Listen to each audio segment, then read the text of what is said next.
नमस्कार। जाने माने अधिवक्ता हमारे साथ में मौजूद है सब्यसाची महापात्रा जी। सर्वप्रथम मैं आपका स्वागत करती हूँ अपने चैनल में।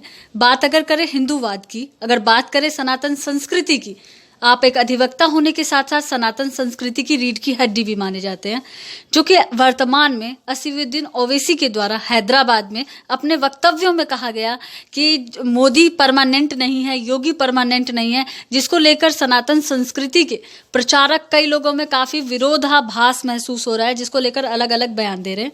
आप भारतीय जनता पार्टी के भी एक युवा नेताओं में से आपकी गिनती होती है, इस पर आप क्या कहना चाहेंगे?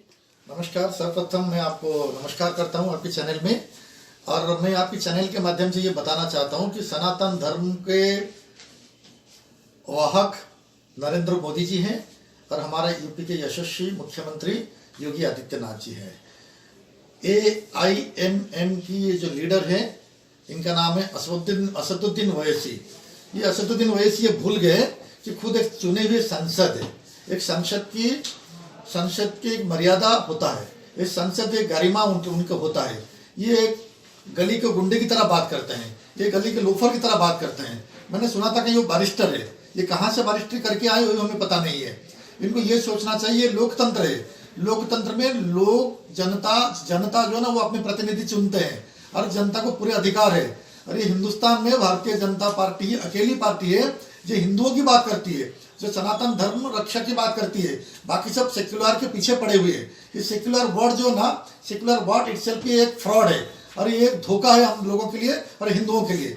असदुद्दीन ओवैसी को मैं ये बात बोलना चाहता हूँ, ओवैसी साहब, आप मर्यादा के अंदर रह के भाषा का प्रयोग करिए।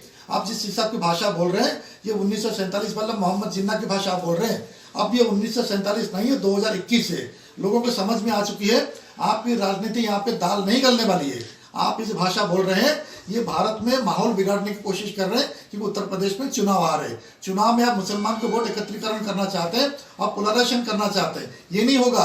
हिंदुस्तान को, मुसलमान को ये पता है कि हमको कांग्रेस से क्या मिला है, भाजपा के नरेंद्र मोदी योगी जी के शासन में क्या मिला है। आप देख लीजिए, मैं आपको बताता हूँ। हिंदुस्तान के पढ़े लिखे मुसलमानों से मैं अपील करना चाहता हूँ, असदुद्दीन ओवैसी का बहिष्कार करिए। ये आपको बरगला रहा है, ये आपको कहीं ना कहीं आपको ट्रैप करने की कोशिश कर रहा है। और ये मैं असदुद्दीन ओवैसी को ये बताना चाहता हूँ, तुम ये जो बोल रहे कि यूपी पुलिस को तुम चुनौती दे रहे हो कि कल मोदी जी नहीं रहेंगे हमेशा प्रधानमंत्री, कल योगी जी नहीं रहेंगे यूपी के मुख्यमंत्री, तुम्हें बचाने के लिए कौन आएगा? बचाने के लिए हमारा कानून है। बाबा साहब अम्बेडकर के जरिए दिए गए ये कानून की किताब, मंत्री कल योगी जी नहीं रहेंगे यूपी के मुख्यमंत्री, तुम्हें बचाने के लिए कौन आएगा? बचाने के लिए हमारा कानून है। बाबा साहब अम्बेडकर के जरिए दिए गए ये कानून की किताब हमारे पास है, संविधान है। संविधान हमको बचाएगा और देश को बचाएगा। और हमेशा हिंदुस्तान में जो भी हिंदू मुसलमान की बात करता है, उनका हश्र यही होता है। आप देख लीजिए कांग्रेस का क्या है। इस प्रकार के बहुत सारे वक्तव्य आते हैं कि मैं गला काट दूंगा, मैं ये कर दूंगा। जब इनके कार्यक्रम होते तलवारें बड़ी बड़ी लेकर ये निकलते हैं गलियों से, बड़े बड़े इस तरीके की चीजें होती है। कोई लीगल एक्शन नहीं लिया जाता केंद्र सरकार के द्वारा, भारत सरकार के द्वारा। क्या कहेंगे इस पर? देखिए, ये लीगल एक्शन जहाँ तक बात में, ये लीगल एक्शन में ऑलरेडी फंसने वाले हैं बहुत जल्द। कई जगह पे इनके नाम में FIR हो चुका है।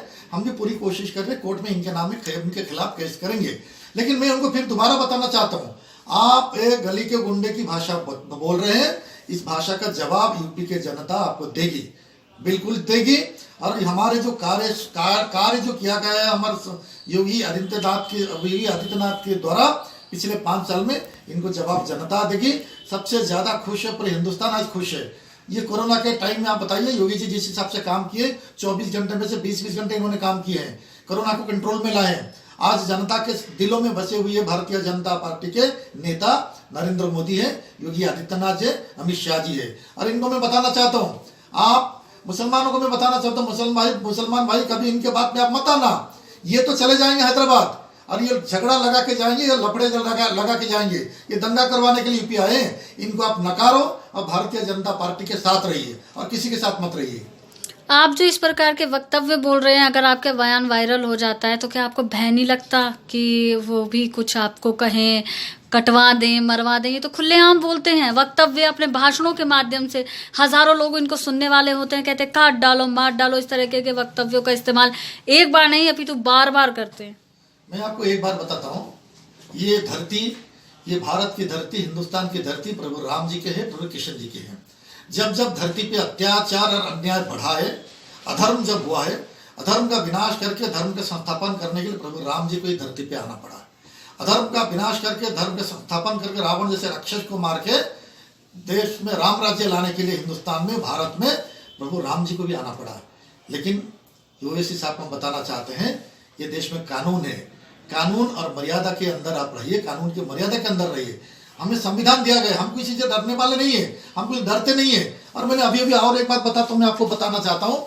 अभी कुछ लोग ये बोल रहे हैं कि ये अपने सुदर्शन चैनल के जो हमारे संस्थापक है सुरेश चौहान के जी का द्वारा